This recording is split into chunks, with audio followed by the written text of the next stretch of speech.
Hello everyone, welcome to Maths class, 8th standard, part 1. Let us start the new lesson, chapter 5, squares and square roots. ಇಲ್ಲಿ square ಅಂದರೆ ನಮಗೆ already ಗೊತ್ತಿದೆ. ಒಂದು ಈ ರೀತಿ 4 sides equal ಇರುವಂಥ ಶೇಪ್ಗೆ ನಾವು ಸ್ಕ್ವೇರ್ ಅಂತ ಕರಿತೀವಿ. ಬಟ್ ಇವಾಗ ಇದು ಇಲ್ಲಿ ಲೆಕ್ಕಕ್ಕೆ ಬರಲ್ಲ. ಈ ಸ್ಕ್ವೇರ್ ಅಂದರೆ ಬೇರೆ, ಇದು ಜಾಮೆಟ್ರಿಯಲ್ಲಿ ಮಾತ್ರ ನಾವು ಈ ಸ್ಕ್ವೇರನ್ನು ಯೂಸ್ ಮಾಡೋದು. ಹಾಗಾದರೆ ಈ ಸ್ಕ್ವೇರ್ ಮತ್ತು ಸ್ಕ್ವೇರ್ ನಂಬರ್ಸ್ ಅಂದರೆ ಏನು ಅನ್ನೋದನ್ನು ಫಸ್ಟು ತಿಳ್ಕೊಳ್ಳೋಣ. ಸ್ಕ್ವೇರ್ ನಂಬರ್ಸ್ ಅಂದರೆ definition: if a natural number m can be represented as n square where n is also a natural number, then m is a square number. ಅಂದರೆ ಒಂದು ನಂಬರನ್ನು ನಾವು ಇನ್ನೊಂದು ನಂಬರಿನ ಸ್ಕ್ವೇರ್ ಆಗಿ ರೆಪ್ರೆಸೆಂಟ್ ಮಾಡಿದ್ರೆ ಈ ನಂಬರನ್ನ ಏನಂತ ಕರಿತೀವಿ? ಸ್ಕ್ವೇರ್ ನಂಬರ್ಸ್ ಅಂತ ಕರಿತೀವಿ. ಫಾರ್ ಎಕ್ಸಾಂಪಲ್ ನೋಡಿ, 4 ಅನ್ನೋದನ್ನ ಎಮ್ ಅಂತ ತಿಳ್ಕೊಳ್ಳಿ, ಆಯಿತಾ? 4 ಎಮ್. ಇಲ್ಲಿ ಎನ್ ಯಾವುದು? 2 ಅನ್ನೋದು ಎನ್ ಅಂತ ತಿಳ್ಕೊಳ್ಳೋಣ. ಎನ್ ಸ್ಕ್ವೇರ್ ಫಾರ್ಮಲ್ಲಿ ಬರೀಬೇಕು. 4 ಅಂದರೆ 2 2s 4, ಅಂದರೆ 2 ಅನ್ನೋ ನಂಬರನ್ನು 2 ಸಲ ಮಲ್ಟಿಪ್ಲಿಕೇಶನ್ ಮಾಡಿದ್ರೆ ನಮಗೆ 4 ಸಿಗುತ್ತೆ. ಹಾಗಾಗಿ 4 ಸ್ಕ್ವೇರ್ ನಂಬರ್ ಅಂತ ಕರಿತೀವಿ. 4ನ ನಾವು ಯಾವ ರೀತಿ ರೆಪ್ರೆಸೆಂಟ್ ಮಾಡ್ಬೋದು? 4 = 2 ಸ್ಕ್ವೇರ್ ಅಂತ. ಅದೇ ರೀತಿ 9ಅನ್ನು 3 × 3, 3 3s 9, ಸೊ 3 ಸ್ಕ್ವೇರ್ = 9. ಹಾಗೆ 4 × 4, 4 ಸ್ಕ್ವೇರ್ = 16. ಈ 4 9 16. ಅದೇ ರೀತಿನಲ್ಲಿ 25 ಅಂದರೆ 5 × 5 ದಟ್ ಈಸ್ = 5 ಸ್ಕ್ವೇರ್. ಈ ಯಾವ ರೀತಿನಲ್ಲಿ ನಾವು ಒಂದು ನಂಬರನ್ನು ಇನ್ನೊಂದು ನಂಬರಿನ ರೈಸ್ ಟು 2 ಅಥವಾ ಸ್ಕ್ವೇರ್ ಫಾರಮಲ್ಲಿ ಬರಿತೀವಿ, ಆ ಒಂದು ನಂಬರನ್ನು ಏನಂತ ಕರಿತೀವಿ? ನಾವು ಸ್ಕ್ವೇರ್ ನಂಬರ್ಸ್ ಅಂತ ಕರಿತೀವಿ. ಈ 4 9 16 25 ಏನಿದೆ, ಇದಿಷ್ಟು ನಂಬರನ್ನು ನಾವು ಪರ್ಫೆಕ್ಟ್ ಸ್ಕ್ವೇರ್ಸ್ ಅಂತ ಕೂಡ ಕರಿತೀವಿ. ಪರ್ಫೆಕ್ಟ್ ಸ್ಕ್ವೇರ್ ನಂಬರ್ಸ್ ಅಥವಾ ಪರ್ಫೆಕ್ಟ್ ಸ್ಕ್ವೇರ್ಸ್ ಅಂತ. ಇದೇ ರೀತಿ ಕಂಟಿನ್ಯೂ ಮಾಡ್ಕೊಳ್ತಾ ಬರೀತಾ ಹೋದರೆ ನಾವು 6 × 6 = 36, 7 × 7 = 49, 8 × 8 = 64. ಈ ರೀತಿನಲ್ಲಿ ಕಂಟಿನ್ಯೂ ಆಗ್ತಾ ಹೋಗುತ್ತೆ. ನಾನು ಕೆಲವೊಂದಷ್ಟು ವಿಡಿಯೋಸನ್ನು ನಿಮಗೆ ಶಾರ್ಟ್ಸಲ್ಲಿ ನಾನು ಹಾಕಿದ್ದೀನಿ. ಕೆಲವೊಂದು ಸ್ಕ್ವೇರ್ ನಂಬರ್ಸನ್ನು ನಿಮಗೆ 30ವರೆಗೂ ಗೊತ್ತಿದ್ರೆ ಸಾಕು, ಅಂದರೆ ಅಷ್ಟನ್ನು ನೀವು ಬೈಹಾರ್ಟ್ ಮಾಡಿ ಇಟ್ಕೊಂಡಿರಬೇಕಾಗತ್ತೆ.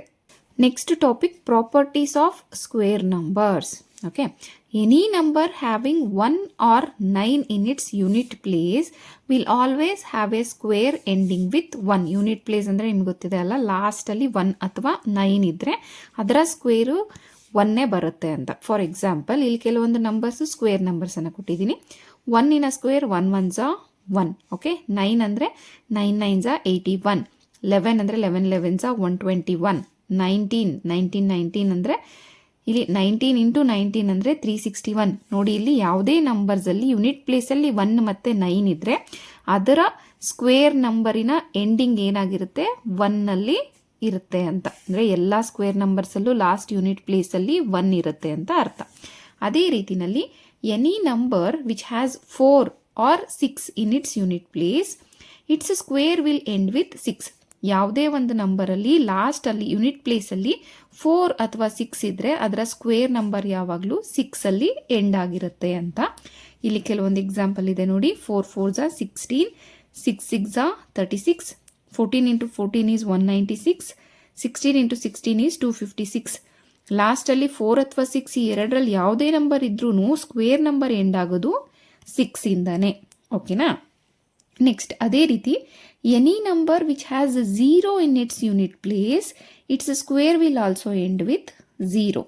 10 10s 100, 50 × 50 ಅಂದರೆ 2500, 20 × 20 400, 30 × 30 is 900. ಯಾವುದೇ ನಂಬರಲ್ಲಿ ಯೂನಿಟ್ ಪ್ಲೇಸಲ್ಲಿ 0 ಇದ್ದರೆ ಅದರ ಸ್ಕ್ವೇರ್ ಕೂಡ 0 ಇಂದನೇ ಎಂಡ್ ಆಗುತ್ತೆ. ಓಕೆನಾ? ಇದೆಲ್ಲ ನೋಡಿ ನಾವು ಏನನ್ನ ಕನ್ಕ್ಲೂಡ್ ಮಾಡ್ಬೋದು? We can see that square numbers ending with 0, 1, 4, 5, 6 or 9. There are no square numbers ending with ನೋಡಿ 2, 3, 7 ಅಥವಾ 8. ಈ 4 ನಂಬರ್ಸಲ್ಲಿ ಯಾವುದೇ ಸ್ಕ್ವೇರ್ ನಂಬರ್ಸ್ ಎಂಡ್ ಆಗಲ್ಲ.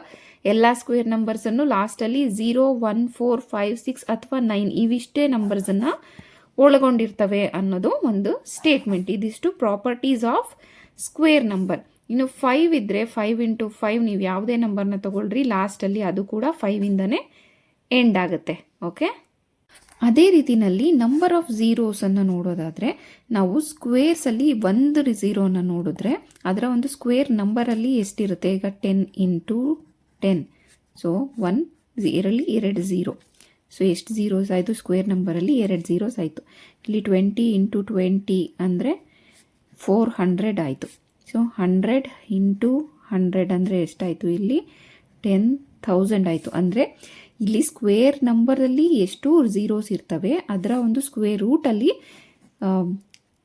ಸ್ಕ್ವೇರ್ ನಂಬರಲ್ಲಿ ಎಷ್ಟು ಝೀರೋಸ್ ಇರ್ತವೆ, ಈ ಕಡೆ ಯೂನಿಟ್ ಪ್ಲೇಸಲ್ಲಿ ಬಂದಾಗ ನಂಬರ್ ಆಫ್ ಝೀರೋಸ್ ಏನಾಗುತ್ತೆ ಸ್ಕ್ವೇರ್ ನಂಬರಲ್ಲಿ ಡಬಲ್ ಆಗ್ತಾ ಹೋಗುತ್ತೆ. ಇಲ್ಲಿ 1 ಝೀರೋ ಇದ್ದರೆ 100, ಇಲ್ಲಿ ಕೂಡ 1 ಝೀರೋ ಇದ್ದರೆ ಇಲ್ಲಿ 2 ಝೀರೋಸ್ ಬರುತ್ತೆ ಸ್ಕ್ವೇರ್ ನಂಬರ್ಸಲ್ಲಿ. ಇಲ್ಲಿ 2 ಝೀರೋ ಇದ್ದಾಗ ಈ ಕಡೆಯಲ್ಲಿ 4 ಝೀರೋಸ್ ಬರ್ತಾ ಹೋಗುತ್ತೆ. ಇದನ್ನು ನೀವು ನೆನಪಲ್ಲಿ ಇಟ್ಕೋಬೇಕಾಗುತ್ತೆ. ಅದೇ ರೀತಿ ಯೂನಿಟ್ ಡಿಜಿಟಲ್ನ ನಂಬರ್ ಯಾವ ರೀತಿ ಫೈಂಡ್ ಮಾಡೋದು ಅನ್ನೋದನ್ನು ತಿಳ್ಕೊಳ್ಳೋಣ. ಇಲ್ಲಿ ನೋಡಿ, ಈಗ 1234 ಅಥವಾ 1234 ಅಂತಲೇ ತಿಳ್ಕೊಳ್ಳೋಣ. ಈ ಒಂದು ನಂಬರನ್ನು ನಾವು ಸ್ಕ್ವೇರ್ ನಂಬರ್ ಆಗಿ ಕನ್ವರ್ಟ್ ಮಾಡೋದಾದರೆ ಇದರ ಒಂದು ಯೂನಿಟ್ ಪ್ಲೇಸಲ್ಲಿ ಯಾವ ನಂಬರ್ ಇರುತ್ತೆ ಅನ್ನೋದನ್ನು ನಾವು ಡೈರೆಕ್ಟ್ ಆಗಿನೇ ಹೇಳ್ಬೋದು. ಇಲ್ಲಿ ಯಾವ ನಂಬರ್ ಇದೆ ನೋಡಿ, 4 ಇದೆ. ಸೊ 4 4s 16, ಲಾಸ್ಟಲ್ಲಿ 6 ನಂಬರ್ ಬರುತ್ತೆ. ಅದೇ ರೀತಿಯಲ್ಲಿ ಈ ಒಂದು ನಂಬರಲ್ಲಿ ನೋಡಿ 26,387, ಈ ನಂಬರಿನ ಸ್ಕ್ವೇರ್ ನಂಬರಲ್ಲಿ ಲಾಸ್ಟ್ ಡಿಜಿಟ್ ಯಾವುದಿರುತ್ತೆ ಅಂದರೆ ಯೂನಿಟ್ ಡಿಜಿಟ್ ಯಾವುದಿರುತ್ತೆ ಅಂತ ಫೈಂಡ್ ಔಟ್ ಮಾಡೋದಾದರೆ 7 7s 49, ಯೂನಿಟ್ ಡಿಜಿಟಲ್ಲಿ 9 ಇರುತ್ತೆ. ಯಾಕೆ ಅಂತಂದರೆ 26387 ಇಂಟು 26387 ಅಂದರೆ ಫಸ್ಟ್ ನಾವು ಮಲ್ಟಿಪ್ಲೈ ಮಾಡೋದು ಯಾವುದು, 7 7s 49, ಸೊ 9 ಬರಿತೀವಿ, 4 ಕ್ಯಾರಿ ಅಂತ. ಸೊ ಯೂನಿಟ್ ಡಿಜಿಟಲ್ಲಿ ಇದು ಚೇಂಜ್ ಆಗೋದೇ ಇಲ್ಲ. ಹಾಗಾಗಿ ಲಾಸ್ಟಿನ ಒಂದು ಡಿಜಿಟನ್ನು ನೋಡಿಕೊಂಡ್ರೆ ಸಾಕು, ಸ್ಕ್ವೇರ್ ನಂಬರಿನ ಯೂನಿಟ್ ಡಿಜಿಟಲ್ ಏನು ಬರುತ್ತೆ ಅಂತ ನಾವು ಡೈರೆಕ್ಟಾಗಿ ಹೇಳಿಬಿಡಬಹುದು. ಓಕೆನಾ. Next concept, some more interesting patterns. ಕೆಲವೊಂದು ಇಂಟ್ರೆಸ್ಟಿಂಗ್ ಪ್ಯಾಟ್ರನ್ಸ್ ಬಗ್ಗೆ ತಿಳ್ಕೊಳ್ಳೋಣ ಇವಾಗ. ಅದರಲ್ಲಿ ಫಸ್ಟ್ ಒನ್ ಏನಪ್ಪ ಅಂದರೆ ಆ್ಯಡಿಂಗ್ ಟ್ರಯಾಂಗ್ಯುಲರ್ ನಂಬರ್ಸ್ ಅಂತ ಇದೆ. ಫಸ್ಟು ಟ್ರಯಾಂಗ್ಯುಲರ್ ನಂಬರ್ಸ್ ಅಂದರೆ ಏನು ಅಂತ ತಿಳ್ಕೊಂಬಿಡೋಣ. If we could arrange the dotted patterns of the numbers in a triangular form then these numbers are called triangular numbers ಅಂತ. ಕೊಟ್ಟಿರುವಂಥ ನಂಬರ್ಸನ್ನು ಟ್ರಯಾಂಗ್ಯುಲರ್ ಫಾರ್ಮಲ್ಲಿ ನಾವು ಈ ಥರ ಡಾಟೆಡ್ಡಲ್ಲಿ ನಾವು ಫಾರ್ಮ್ ಮಾಡಿದ್ರೆ ಅದು ಟ್ರಯಾಂಗ್ಯುಲರ್ ಶೇಪಲ್ಲಿ ಬಂದರೆ ಅಂಥ ನಂಬರ್ಸನ್ನು ಏನಂತ ಕರೀತಾರೆ, ಟ್ರಯಾಂಗ್ಯುಲರ್ ನಂಬರ್ಸ್ ಅಂತ ಕರೀತಾರೆ. ಫಾರ್ ಎಕ್ಸಾಂಪಲ್ ನೋಡಿ, ಇಲ್ಲಿ 1 ಅನ್ನೋದು ಟ್ರಯಾಂಗ್ಯುಲರ್ ನಂಬರ್, ಅಂದರೆ ಟ್ರಯಾಂಗ್ಯುಲರ್ ಶೇಪಲ್ಲಿ ಅಂತಲ್ಲ, 1 ಅನ್ನೋದು ಟ್ರಯಾಂಗ್ಯುಲರ್ ನಂಬರ್ ಅಂತ ಹೇಳ್ತಾರೆ. ಅದೇ ರೀತಿಯಲ್ಲಿ 3 ನೋಡಿ, ಇದು ಕೂಡ ಟ್ರಯಾಂಗಲ್ ಶೇಪಲ್ಲಿ ಅರೇಂಜ್ ಮಾಡ್ಬೋದು. So 3 is a triangular number. ಅದೇ ರೀತಿಯಲ್ಲಿ 1 2 3 4 5 6 is also a triangular number. Then 10 is also a triangular numbers. ಈ ರೀತಿ ಡಾಟೆಡ್ ಶೇಪಲ್ಲಿ ನಾವು ಅರೇಂಜ್ ಮಾಡಿದಾಗ ಅವು ಟ್ರಯಾಂಗಲ್ ಶೇಪಲ್ಲಿ ಬಂದರೆ ಇಂಥ ನಂಬರ್ಸನ್ನು ಏನಂತ ಕರಿತೀವಿ, ನಾವು ಟ್ರಯಾಂಗ್ಯುಲರ್ ನಂಬರ್ಸ್ ಅಂತ ಕರಿತೀವಿ.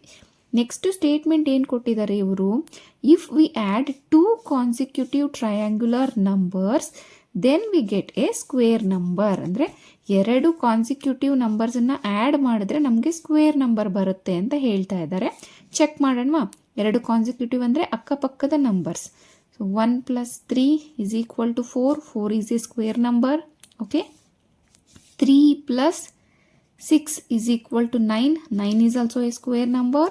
6 + 10, 6 + 10 is equal to 16, 16 also a square number.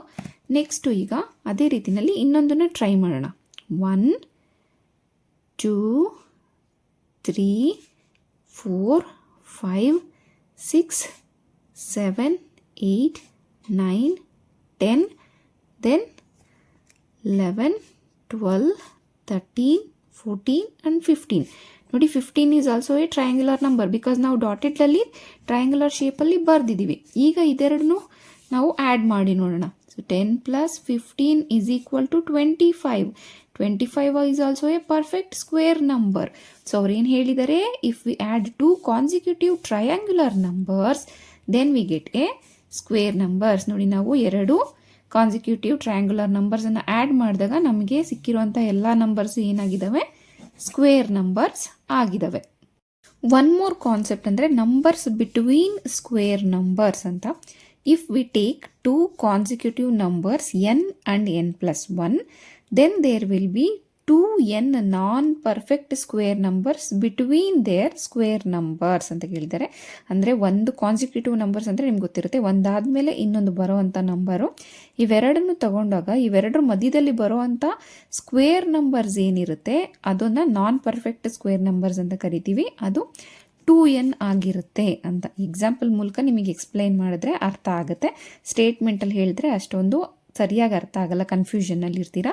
Let us take ಈ n ಏನಿದೆ, 2 consecutive numbers n and n+1 ಅಂತ ಏನು ಕೊಟ್ಟಿದ್ದಾರೆ, n ನಾವು 4 ಅಂತ ತಗೊಳ್ಳೋಣ.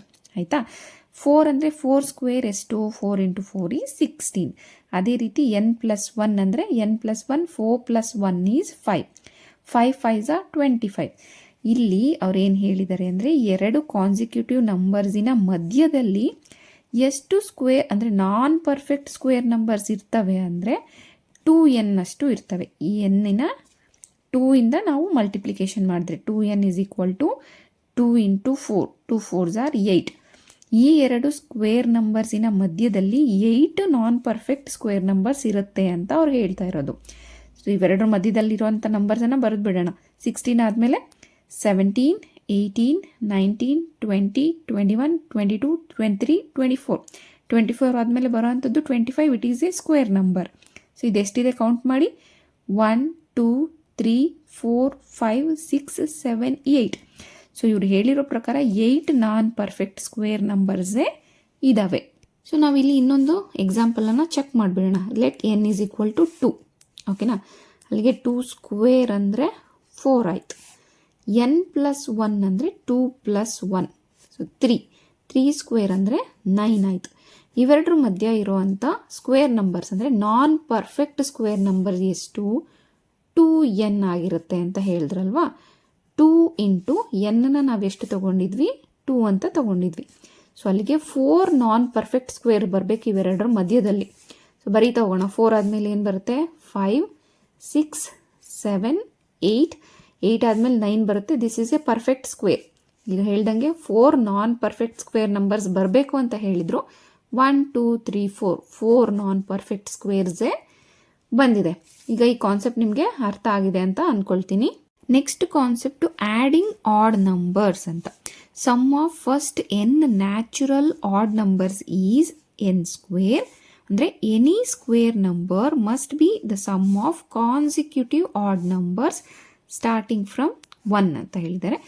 1ಇಂದ ಆಡ್ ನಂಬರ್ಸ್ ಅಂದರೆ 1 3 5 7 9 11 ಆ್ಯಂಡ್ ಸೋ ಆನ್. ಇವ್ರು ಹೇಳಿರೋದೇನು, ಎರಡು ಕಾನ್ಸಿಕ್ಯೂಟಿವ್ ನಂಬರ್ಸನ್ನು ನಾವು ಆ್ಯಡ್ ಮಾಡಿದ್ರೆ ಒಂದು ಸ್ಕ್ವೇರ್ ನಂಬರ್ ಸಿಗುತ್ತೆ ಅಂತ. So 1 + 3 = 4. 4 is a square number. ಜೊತೆಗೆ ಏನು ಹೇಳಿದ್ದಾರೆ, sum of first n natural odd numbers ಇದೆಯಲ್ಲ, ದಿಸ್ ವಿಲ್ ಬಿ n² ಅಂತ. n ಅಂದರೆ ಎಷ್ಟು ನಂಬರ್ಸ್ ಇದ್ದಾವೆ, 1 ಆ್ಯಂಡ್ 2 ನಂಬರ್ಸ್ ಇದ್ದಾವೆ. ಸೊ ಇದು 2 ಸ್ಕ್ವೇರ್ ಆಗಿರುತ್ತೆ ಅಂತ ಇವರು ಹೇಳ್ತಾ ಇರೋದು. ಅದೇ ರೀತಿಯಲ್ಲಿ 1 + 3 + 5 ಅಂದರೆ ಈಗ ಇಲ್ಲಿ ಎಷ್ಟು ನಂಬರ್ಸ್ ಇದೆ, 1 2 3 ನಂಬರ್ಸ್ ಇದೆ. ಹಾಗಾದರೆ ಇದು 3 ಸ್ಕ್ವೇರ್ ಅಂದರೆ 9 ಆಗಿರಬೇಕು. ಆ್ಯಡ್ ಮಾಡಿ ನೋಡೋಣ. 5 + 3 = 8, 8 + 1 = 9. ಕರೆಕ್ಟ್ ಆಗಿದೆ ಆನ್ಸರ್. ನೆಕ್ಸ್ಟು 1 + 3 + 5 + 7. ಇಲ್ಲಿ ಎಷ್ಟು ನಂಬರ್ಸ್ ಇದೆ ಆಗಿದ್ರೆ 4 ನಂಬರ್ಸ್ ಇದೆ. ಸೊ ಬರೋ ಅಂಥ ಆನ್ಸರ್ ಎಷ್ಟಾಗಿರಬೇಕು, 4 4s are 16 ಆಗಿರಬೇಕು. ಚೆಕ್ ಮಾಡಿ ಒಂದ್ಸಲ. 7 + 5 = 12, 12 + 3 = 15, 15 + 1 = 16. ಸೊ ಇದು ಈಸಿ ಅಲ್ವಾ, ಸ್ಕ್ವೇರ್ ನಂಬರ್ಸನ್ನು ಬರೀತಾ ಹೋಗೋದು. ಅದೇ ರೀತಿಯಲ್ಲಿ +9 + 11 + 9 ಹಾಕಿದಾಗ 5² ಅಂದರೆ 25 ಬರುತ್ತೆ. ನೆಕ್ಸ್ಟು +11 ಹಾಕಿದಾಗ 6² 36 ಬರುತ್ತೆ. ಈ ರೀತಿಯಲ್ಲಿ ನೀವು ಬೇಕಿದ್ರೆ ಮಾಡ್ಕೊಳ್ತಾ ಹೋಗ್ಬೋದು ಮುಂದಕ್ಕೆ. This is very easy step to find the square numbers. Next concept, a sum of consecutive natural numbers. ಇಲ್ಲಿ every square number is a summation of 2 consecutive positive natural numbers. If we are finding the square of n, then to find the 2 consecutive natural numbers we can use the formula ಅಂತ ಕೇಳಿದ್ದಾರೆ. ಇಲ್ಲಿ ಏನರ್ಥ ಅಂದರೆ, ಯಾವುದಾದ್ರೂ ಒಂದು square ನಂಬರನ್ನು ತಗೊಂಡ್ರೆ ಇದು 2 ಕಾನ್ಸಿಕ್ಯೂಟಿವ್ ನಂಬರಿನ ಸಮ್ ಆಗಿರುತ್ತೆ ಅಂತ. ಫಾರ್ ಎಕ್ಸಾಂಪಲ್ 25 ಅನ್ನೋದು ಒಂದು ಸ್ಕ್ವೇರ್ ನಂಬರ್. ಇದನ್ನು ಕಾನ್ಸಿಕ್ಯೂಟಿವ್ ಅಂದರೆ 12 + 13 = 25. ಕಾನ್ಸಿಕ್ಯೂಟಿವ್ ಅಂದರೆ 2 ಅಕ್ಕಪಕ್ಕದ ನಂಬರ್ಸ್. ನಾವು ತಗೊಳ್ಳೋವಂಥ ಪ್ರತಿಯೊಂದು ಸ್ಕ್ವೇರ್ ನಂಬರ್ ಯಾವುದಾದರೂ ಕಾನ್ಸಿಕ್ಯೂಟಿವ್ ನಂಬರ್ಸಿನ ಸಮ್ ಆಗಿರುತ್ತೆ ಅಂತ ಇವರು ಹೇಳ್ತಾ ಇರೋದು. ಆ ನಂಬರ್ಸ್ ಯಾವುದು ಅಂತ ಫೈಂಡ್ ಔಟ್ ಮಾಡೋದಕ್ಕೆ ಈ ಒಂದು ಫಾರ್ಮುಲಾವನ್ನು ಯೂಸ್ ಮಾಡಬಹುದು. ಸೊ ಫಸ್ಟ್ ನಂಬರ್ನ ಫೈಂಡ್ ಔಟ್ ಮಾಡೋದಕ್ಕೆ n² - 1 ಡಿವೈಡೆಡ್ ಬೈ 2 ಅಂತ, ಸೆಕೆಂಡ್ ನಂಬರ್ನ ಫೈಂಡ್ ಮಾಡೋದಕ್ಕೆ n² + 1 ಡಿವೈಡೆಡ್ ಬೈ 2 ಅಂತ. ಇಲ್ಲಿ ನಾವು ಇವಾಗ 25 ಅಂತ ತೊಗೊಂಡಿದ್ವಲ್ವಾ, 25ನ ಸ್ಕ್ವೇರ್ ರೂಟ್ ಯಾವುದು 5. ಸೊ ಇವಾಗ 5ನೇ ತೊಗೊಳ್ಳೋಣ. ಫಸ್ಟ್ ನಂಬರ್ ಯಾವುದು ಅಂತ ಫೈಂಡ್ ಔಟ್ ಮಾಡೋದಕ್ಕೆ n = 5 ಅಂತ ತೊಗೊಳ್ಳೋಣ. ಸೊ n² ಅಂದರೆ 5² - 1 ಡಿವೈಡೆಡ್ ಬೈ 2 ಅಂದರೆ 5² is 25 - 1 divided by 2. So this will become 24 divided by 2 ಅಂದರೆ 2 1s are 2, 2 1s are 2, 2 2s are 4. First number ಏನಾಯಿತು 12 ಅಂತ ಆಯಿತು. ಅದೇ ರೀತಿ ಸೆಕೆಂಡ್ ನಂಬರ್ ಅಂದರೆ n² + 1 divided by 2. So n² ಅಂದರೆ 25 + 1 divided by 2. So this will become 26 by 2. 2 1s are 2, 2 1s are 2, 2 3s are 6. ನೋಡಿ, first number 12, second number 13. ನಾವಿಲ್ಲೇನು ಎಕ್ಸಾಂಪಲ್ನ ತೊಗೊಂಡಿದ್ವಿ ಅದರ first number ಮತ್ತು ಸೆಕೆಂಡ್ ನಂಬರನ್ನು ಯಾವ ರೀತಿ ಫೈಂಡ್ ಔಟ್ ಮಾಡೋದು ಅನ್ನೋದಕ್ಕೆ ಫಾರ್ಮುಲಾ ಇದೆ. ಇದನ್ನು ಯೂಸ್ ಮಾಡಿಕೊಂಡು ನಾವು ಈ ಎರಡು ಕಾನ್ಸಿಕ್ಯೂಟಿವ್ ನಂಬರ್ಸನ್ನು ಕಂಡುಹಿಡಿಯಬಹುದು. Next concept, the product of 2 consecutive even or odd natural numbers ಅಂತ. If we have 2 consecutive odd or even numbers a + 1 and a - 1, then their product will be a² - 1 ಅಂತ. ಯಾವುದಾದ್ರೂ ಕಾನ್ಸಿಕ್ಯೂಟಿವ್ ಆಡ್ ನಂಬರ್ಸ್ ಅಥವಾ even ನಂಬರಿನ product ಈ ರೀತಿನಲ್ಲಿ a + 1 ಅಥವಾ a - 1 ರೀತಿನಲ್ಲಿ ನಾವು ಬರೆದುಕೊಂಡ್ರೆ ಅದರ ಪ್ರಾಡಕ್ಟನ್ನು ಕಂಡುಹಿಡಿಯೋದಕ್ಕೆ ಒಂದು ಈಸಿ ಫಾರ್ಮುಲಾ ಇದೆ. ಅದು a² - 1 ಅಂತ ಹೇಳ್ತಾ ಇದ್ದಾರೆ. ಈಗ ನಾವು ಚೆಕ್ ಮಾಡಿ ನೋಡೋಣ. Let us take 2 even number 6 and 8 ಅನ್ನು ತಗೊಳ್ಳೋಣ. ಈ 6ಅನ್ನು ನಾವು a + 1 ಅಂದರೆ ಯಾವ ರೀತಿನಲ್ಲಿ ಬರೀಬಹುದು, 5 + 1 ಅಂತ ಬರೀಬಹುದು. ಇದು a - 1 ಅಂತಂದರೆ ಇಲ್ಲ, ಸಾರಿ, ಇದೀಗ ಒಂದೇ ನಂಬರಲ್ಲಿ ಇರಬೇಕು ಅನ್ನೋದಾದರೆ ಇದನ್ನು 7 + 1 ಅಂತ ಬರಿಬೋದು. ಇದನ್ನು 7 - 1 ಅಂತ ಬರಿಬೋದು. ಓಕೆನಾ. ಸೊ ಇದ್ರ ಮಲ್ಟಿಪ್ಲಿಕೇಶನ್ ಮೊದಲೇ ಮಾಡ್ಕೊಂಡ್ಬಿಡೋಣ. 8 6 48. ಓಕೆನಾ. ಸೊ ಈ ಒಂದು ಪ್ರಾಡಕ್ಟು ಈ ಫಾರ್ಮುಲಾನ ಯೂಸ್ ಮಾಡ್ಕೊಂಡು ಕಂಡುಹಿಡಿದ್ರೆ ಸೇಮ್ ಬರುತ್ತೆ ಅಂತ ಹೇಳ್ತಾ ಇದ್ದಾರೆ. ಸೊ a² - 1 ಅಂತ ತಗೊಳ್ಳೋಣ. ಇಲ್ಲಿ a ಬಂದ್ಬಿಟ್ಟು 7. ಓಕೆನಾ. ಎರಡು ಕಡೆ ನೋಡಿ, a + 1 ಅಂದರೆ 7 + 1 ಅಂತ ತೊಗೊಂಡಿದ್ದೀವಿ, a - 1 ಅಂದರೆ 7 - 1 ಅಂತ ತೊಗೊಂಡಿದ್ದೀವಿ. ಇಲ್ಲಿ a ಬಂದ್ಬಿಟ್ಟು 7 ಆಯಿತು. ಓಕೆನಾ. ಸೊ a² - 1 ಅಂದರೆ 7² - 1 ಅಂದರೆ 49. 7 7s are 49 - 1. 49ಅಲ್ಲಿ 1 ಹೋದರೆ 48 ಆಯಿತು. ಓಕೆನಾ. ಅದೇ ರೀತಿಯಲ್ಲಿ ಇನ್ನೊಂದು ಎಕ್ಸಾಂಪಲ್ನ ನೋಡೋದಾದರೆ 7 and 5 ಅಂತ ತೊಗೊಳ್ಳೋಣ. ಯಾಕೆಂದರೆ ಇಲ್ಲಿ ಎರಡು ಈವನ್ ನಂಬರನ್ನು ತೊಗೊಂಡಿದ್ವಲ್ಲ, ಅದೇ ರೀತಿಯಲ್ಲಿ ಆಡ್ ನಂಬರ್ ಒಂದನ್ನು ತಗೊಂಡು ನೋಡೋಣ. ಇದನ್ನು ಯಾವ ರೀತಿ ಬರೀಬಹುದು ನಾವು ಅಂತಂದರೆ ಇಲ್ಲ 6 - 1 ಅಂತ ಬರೀಬೋದು. 5ನ ಇಲ್ಲಿ 6 + 1 ಅಂತ ಬರೀಬೋದು. 7 5s are 35. ನಮಗಿಲ್ಲ ಆನ್ಸರ್ ಎಷ್ಟು ಬರಬೇಕು, ಈಗ 35 ಬರಬೇಕು. ನೋಡೋಣ, ಇಲ್ಲಿ ಏನು, a ಬಂದು 6. ಓಕೆನಾ. ಸೊ a² - 1 ಅಂದರೆ 6² - 1. 6 6s are 36. ಸೊ 36 - 1 ಅಂದರೆ 35 and our answer is correct. Another concept, finding the square of a number. Finding the square ಅಂದರೆ ಈಗ 2² ಅಂದರೆ 2 × 2 ಅಂತ ಈಗ ಆಲ್ರೆಡಿ ನಾವು ತಿಳ್ಕೊಂಡಿದ್ದೀವಿ ಅಂತ ನೀವು ಕೇಳ್ಬೋದು. ಬಟ್ ಇಲ್ಲಿ ಲಾರ್ಜರ್ ನಂಬರ್, ಫಾರ್ ಎಕ್ಸಾಂಪಲ್ ಈ 53 ಅಂತ ಕೊಟ್ಟರೆ 53 × 53 ಅಂತ ನೀವು ನಂಬರ್ಸನ್ನು ಮಲ್ಟಿಪ್ಲಿಕೇಶನ್ ಮಾಡೋದು ತುಂಬ ಲಾಂಗ್ ಪ್ರೋಸೆಸ್ ಆಗುತ್ತೆ ಅಂತ ಹೇಳ್ಬಿಟ್ಟು ಈಗ ಒಂದು ಈಸಿ ಮೆಥಡನ್ನು ಹೇಳ್ತಾ ಇದ್ದಾರೆ ಇವರು. To find the square of any number we need to divide the number into 2 parts. Then we can solve it easily ಅಂತ. For example, if the number is x, then we can write it as p + q. ಹಾಗಾದರೆ x² = p + q whole square ಆಗುತ್ತೆ. ಅಂದರೆ a + b whole square formula ಬರಿತೀವಲ್ಲ ಆ ಥರ. So p + q = p² + 2pq + q² ಅಂತ. ಈಗ 53 ಅಂತ ತೊಗೊಂಡ್ವಲ್ಲ, ಅದರದ್ದೇ ಒಂದು ಎಕ್ಸಾಂಪಲನ್ನು ನಾವು ತೊಗೊಳ್ಳೋಣ. ಈ 53ಅನ್ನು ನಾವು p + q ಫಾರ್ಮಲ್ಲಿ ಬರ್ಕೊಳ್ಬೇಕು ಅಂದರೆ 50 + 3 ಅಂತ ಬರ್ಕೊಳ್ಬೋದು ಅಲ್ವಾ. ಇದು ಅವಾಗ a ಆಗುತ್ತೆ, ಇದು b ಆಗುತ್ತೆ. ಸೊ ಈ ಫಾರ್ಮುಲಾ ಜಾಗದಲ್ಲಿ ಇದನ್ನು ಸಬ್ಸ್ಟಿಟ್ಯೂಟ್ ಮಾಡಿಬಿಡೋಣ. ಇಲ್ಲಿ p ಅಂದರೆ 50, q ಅಂದರೆ 3. ಓಕೆನಾ. So 50² + 2 × 50 × 3 plus 3 square. ಓಕೆನಾ? 50 ಸ್ಕ್ವೇರ್ ಅಂದರೆ 50 ಇಂಟು 50, 5 5 25, 20. ಏನು ಹೇಳಿದೆ, ಸ್ಕ್ವೇರ್ ನಂಬರಲ್ಲಿ 1 ಇದ್ದರೆ ಸ್ಕ್ವೇರ್ 50 ಸ್ಕ್ವೇರ್ ಅಂದರೆ ಸ್ಕ್ವೇರ್ ನಂಬರಲ್ಲಿ 1 0 ಇದ್ದರೆ ಅದನ್ನು ಎಕ್ಸ್ಪ್ಯಾಂಡ್ ಮಾಡಿದಾಗ ಎಷ್ಟು 0 ಬರುತ್ತೆ ಅಂತ 20 ಬರುತ್ತೆ ಅಂತ. ಓಕೆನಾ? ನೆಕ್ಸ್ಟು ಇಲ್ಲಿ 5 3s 15, 15 2s 30. ಇಲ್ಲಿ 1 0 ಇರೋದ್ರಿಂದ 1 0 plus 3 3s 9.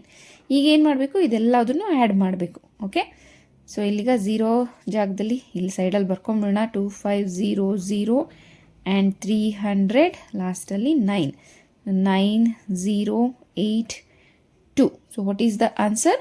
2809 is the square number. 53ಯ ಸ್ಕ್ವೇರ್ ಮಾಡಿದ್ರೆ 53 ಸ್ಕ್ವೇರ್ ಈಸ್ ಈಕ್ವಲ್ ಟು 2809 ಅಂತ. ಅದೇ ರೀತಿಯಲ್ಲಿ ಈಗ ನಾವು ಫಾರ್ ಎಕ್ಸಾಂಪಲ್ 64ನ ಸ್ಕ್ವೇರ್ ನಂಬರನ್ನು ಕಂಡುಹಿಡಿಬೇಕು ಅಂತಂದರೆ 60 ಪ್ಲಸ್ 4 ಅಂತ ಆದರೂ ಕಂಡುಹಿಡ್ಕೊಳ್ಬಹುದು, a plus b whole square ಫಾರ್ಮುಲಾವನ್ನು ಹಾಕ್ಕೊಂಡು. ಇಲ್ಲ ಅಂತಂದರೆ ನಾವು ಇಲ್ಲಿ 70 ಮೈನಸ್ 6 ಅಂತ ಆದ್ರೂ ಬರ್ಕೊಳ್ಬಹುದು, a minus b whole square ಫಾರ್ಮುಲಾವನ್ನು ಹಾಕ್ಕೊಂಡು. ಇದನ್ನು ನಾವು ಎಕ್ಸಸೈಸ್ ಪ್ರಾಬ್ಲಮ್ಸ್ ಮಾಡಬೇಕಾದ್ರೆ ಇನ್ ಡೀಟೇಲ್ ಆಗಿ ಡಿಸ್ಕಸ್ ಮಾಡೋಣ. Okay, next concept, other pattern for the number ending with 5 ಅಂತ. For numbers ending with 5 we can use the pattern a5 whole square is equal to a into a plus 1 into 100 plus 25. ಈಗ ಲಾಸ್ಟಲ್ಲಿ 5 ಇರೋಂಥ ಡಿಜಿಟಿಗೆ 25 ಆಗಿರ್ಬೋದು, 35 ಆಗಿರ್ಬೋದು, 45 ಆಗಿರ್ಬೋದು, 65 95 ಈ ಥರ ಯಾವುದೇ ಒಂದು ನಂಬರಲ್ಲಿ ಲಾಸ್ಟಲ್ಲಿ ಎಂಡ್ ಡಿಜಿಟ್ 5 ಇದ್ದರೆ ಅದರ ಒಂದು ಸ್ಕ್ವೇರನ್ನು ಯಾವ ರೀತಿ ಕಂಡುಹಿಡಿಯಬೇಕು ಅನ್ನೋದಕ್ಕೆ ಇವರೊಂದು ಫಾರ್ಮುಲಾವನ್ನು ಹೇಳಿದ್ದಾರೆ. ಇಲ್ಲಿ ಎ ಬಂದುಬಿಟ್ಟು ಇಲ್ಲಿ ಫಸ್ಟ್ ನಂಬರ್ಸ್ ಯಾವುದಿರುತ್ತೆ ಅದನ್ನು ನಾವು ಎ ಅಂತ ತೊಗೊಳ್ತೀವಿ. ಈಗ ಫಾರ್ ಎಕ್ಸಾಂಪಲ್ ನಾವು 25ನೇ ನೋಡೋಣ. ಇಲ್ಲಿ ಫಸ್ಟ್ ನಂಬರ್ ಯಾವುದು? 2 ಅಂತ ಇದೆ ಅಲ್ವಾ? ಸೊ 2 ಇಂಟು ಈ ಎ ಜಾಗಕ್ಕೆ 2 plus 1 into 100 plus 25. Okay, 2 into ಇಲ್ಲಿ 2 ಪ್ಲಸ್ 1 ಅಂದರೆ 3 ಇಂಟು 100 ಪ್ಲಸ್ 25. 2 3s 6, 6 ಇಂಟು 100 ಅಂದರೆ 600 ಪ್ಲಸ್ 25 ಈಸ್ ಈಕ್ವಲ್ ಟು 625. ನೀವು 25 ಇಂಟು 25ನ ಮಾಡಿದ್ರೆ ಅದರ ಸ್ಕ್ವೇರ್ ನಂಬರ್ ಕೂಡ 625 ಬರುತ್ತೆ. ಓಕೆನಾ? ನೀವು ಯಾವುದೇ ಇಲ್ಲಿ 95 ಅಂತಲೇ ಎಲ್ಲ 3 ಡಿಜಿಟ್ ನಂಬರನ್ನು ತೊಗೊಳ್ಳಿ, 105 ತೊಗೊಳ್ಳಿ, 125 ತೊಗೊಳ್ಳಿ. ಇಲ್ಲಿ ಇವಾಗ ಎ ಜಾಗಕ್ಕೆ 10 ಬರುತ್ತೆ. ಓಕೆನಾ? ಅದನ್ನು ನೋಡಿಬಿಡೋಣ. ಈಗ 10 into 10 plus 1 into 100 plus 25 is our formula. ಓಕೆನಾ? ಸೊ 10 ಇಂಟು 11 ಇಂಟು 100 ಪ್ಲಸ್ 25 ಆಗುತ್ತೆ. 11 10s 110, ಇಲ್ಲಿ 2 zeros ಪ್ಲಸ್ 25. ಸೊ ಆನ್ಸರ್ ಇಲ್ಲಿ ಎಷ್ಟಾಗುತ್ತೆ? 11025 is our answer for 105 into 105 ಮಾಡಿದ್ರೆ ನಮ್ಗೆ ಇದೇ ನಂಬರ್ ಬರುತ್ತೆ. ಓಕೆನಾ? ಅಂದರೆ ಸ್ಕ್ವೇರ್ ನಂಬರ್ಸನ್ನು ನಾವು ಈಸಿ ವೇನಲ್ಲಿ ಫೈಂಡ್ ಔಟ್ ಮಾಡೋದಕ್ಕೆ ಇವರು ಫಾರ್ಮುಲಾಸನ್ನು ಕೊಡ್ತಾ ಹೋಗ್ತಾರೆ. ಈಗ ಮಲ್ಟಿಪ್ಲಿಕೇಶನ್ ಮಾಡ್ಕೊಳೋದ್ರ ಬದಲಿಗೆ ಫಾರ್ಮುಲಾಸನ್ನು ಯೂಸ್ ಮಾಡಿಕೊಂಡು ಈಸಿಯಾಗಿ ನಾವು ಸ್ಕ್ವೇರ್ ನಂಬರ್ಸನ್ನು ಫೈಂಡ್ ಔಟ್ ಮಾಡ್ಬೋದು ಅಂತ. Next concept, Pythagorean triplets. If the sum of 2 square numbers is also a square number, then these 3 numbers form a Pythagorean triplet ಅಂತ ಹೇಳಿದ್ದಾರೆ. ಪೈಥಾಗೋರಸ್ ಥಿಯರಮನ್ನು ನೀವು ಫಸ್ಟಿಂದಲೂ ತಿಳ್ಕೊಂಡೇ ಬಂದಿದ್ದೀರಾ 7th ಸ್ಟ್ಯಾಂಡರ್ಡಿಂದ. 2 ಸ್ಕ್ವೇರ್ ನಂಬರನ್ನು ನಾವು ಆ್ಯಡ್ ಮಾಡಿದ್ರೆ ಅದು 3ನೇ ಸ್ಕ್ವೇರ್ ನಂಬರ್ ಆಗಿರುತ್ತೆ ಅಂತ ಹೇಳ್ತಾ ಇದ್ದಾರೆ ಇಲ್ಲಿ. For example 3 4 and 5. ಓಕೆನಾ? ಈಗ ಇಲ್ಲಿ 3 ಸ್ಕ್ವೇರ್ ಪ್ಲಸ್ 4 ಸ್ಕ್ವೇರ್ ಮಾಡಿದ್ರೆ ಆನ್ಸರ್ ಏನು ಬರಬೇಕು? 5 ಸ್ಕ್ವೇರಿಗೆ ಈಕ್ವಲ್ ಇರಬೇಕು ಅಂತ ಅವ್ರು ಹೇಳ್ತಾ ಇರೋದು. 3 3s 9 plus 4 4s 16 is equal to 5 5s 25. ಇಲ್ಲಿ 16 ಪ್ಲಸ್ 9 ಮಾಡಿದ್ರೂ 25 ಬರೋದು. ಸೊ ಇಲ್ಲಿ ಇವಾಗ 3 4 5 ನಾವೇನಂತ ಕರಿತೀವಿ? ಪೈಥಾಗೋರಿಯನ್ ಟ್ರಿಪ್ಲೆಟ್ಸ್ ಅಂತ ಕರಿತೀವಿ. ಇದು ನಮಗೆ ಗೊತ್ತಿರೋದು. ಅಕಸ್ಮಾತ್ ಒಂದು ನಂಬರನ್ನು ಕೊಟ್ಟಿದ್ದು ನಿಮಗೆ ಉಳಿದಿರೋ ಅಂಥ ಪೈಥಾಗೋರಿಯನ್ ಟ್ರಿಪ್ಲೆಟ್ಸನ್ನು ಕಂಡುಹಿಡೀರಿ ಅಂದರೆ ಈ ಒಂದು ಫಾರ್ಮುಲಾವನ್ನು ನಾವು ಯೂಸ್ ಮಾಡ್ಕೊಳ್ತೀವಿ. 2p square plus p square minus 1 whole square is equal to p square plus 1 whole square ಅಂತ. ಇಲ್ಲಿ 2p ಅನ್ನೋದು ಫಸ್ಟ್ ನಂಬರ್ ಆಗಿರುತ್ತೆ. Okay, let 2p is equal to 6 ಅಂತ ತಗೊಂಡ್ರೆ p is equal to 6/2 ಆಗುತ್ತೆ. 2 1s are 2, 2 3s are 6. So p value ಏನಾಯಿತು 3 ಆಯಿತು ಈಗ ಅಲ್ವಾ. ನೆಕ್ಸ್ಟ್ p ಸ್ಕ್ವೇರ್ ಮೈನಸ್ 1 ಅಂದರೆ 3 ಸ್ಕ್ವೇರ್ ಮೈನಸ್ 1. ಸೊ ಅಲ್ಲಿಗೆ 3 3s are 9 ಮೈನಸ್ 1 ಅಂದರೆ 8 ಆಯಿತು. ಈ p ಸ್ಕ್ವೇರ್ ಮೈನಸ್ 1 ಅನ್ನೋದು 8 ಆಯಿತು. ಅದೇ ರೀತಿಯಲ್ಲಿ p ಸ್ಕ್ವೇರ್ ಪ್ಲಸ್ 1 ಅಂದರೆ 3 ಹೋಲ್ ಸ್ಕ್ವೇರ್ ಪ್ಲಸ್ 1 ಅಂತ. 3 3s are 9, 9 plus 1 10. Pythagoras triplets ಯಾವ್ಯಾವುದು 6, 8 ಆ್ಯಂಡ್ 10. ಈಗ ನಾವು ಮಲ್ಟಿಪ್ಲಿಕೇಶನ್ ಮಾಡಿ ನೋಡೋಣ. 6 square plus 8 square is equal to 10 square ಅಂತ ಇದರ ಅರ್ಥ. Okay, 6 6s are 36 plus 8 8s are 64 is equal to 10 10s are 100. ನೋಡಿ 6 plus 4 is 10, so 1 carry. 6 plus 3 is 9, 9 plus 1 is 10. ಈ ಕಡೆನೂ 100, ಈ ಕಡೆನೂ 100. ಹಾಗಾಗಿ 6, 8, 10 ಅನ್ನೋದು ಅನದರ್ ಪೈಥಾಗೋರಿಯಸ್ ಟ್ರಿಪ್ಲೆಟ್ ಅಂತ. ಓಕೆ, ಇದಿಷ್ಟೂ ಇಂಟ್ರೊಡಕ್ಷನ್ ಆಗಿತ್ತು. ಇಂಟ್ರೊಡಕ್ಷನ್ ವಿಡಿಯೋನ ನೋಡಿದ್ರೆ ಮಾತ್ರನೇ ನಿಮಗೆ ಎಕ್ಸಸೈಸಲ್ಲಿ ನಾನು ಸಾಲ್ವ್ ಮಾಡೋ ಅಂಥ ಸಮ್ಮು ಕರೆಕ್ಟಾಗಿ ಅರ್ಥ ಆಗುತ್ತೆ. ಹಾಗಾಗಿ ಈ ವಿಡಿಯೋನ ಮಿಸ್ ಮಾಡ್ಕೊಳ್ಳೋದಕ್ಕೆ ಹೋಗಬೇಡಿ. See you in the next class. Next ಕ್ಲಾಸಲ್ಲಿ ನಾವು ಎಕ್ಸಸೈಸನ್ನು ಸಾಲ್ವ್ ಮಾಡೋಣ. Okay, thank you. For more videos subscribe to my channel.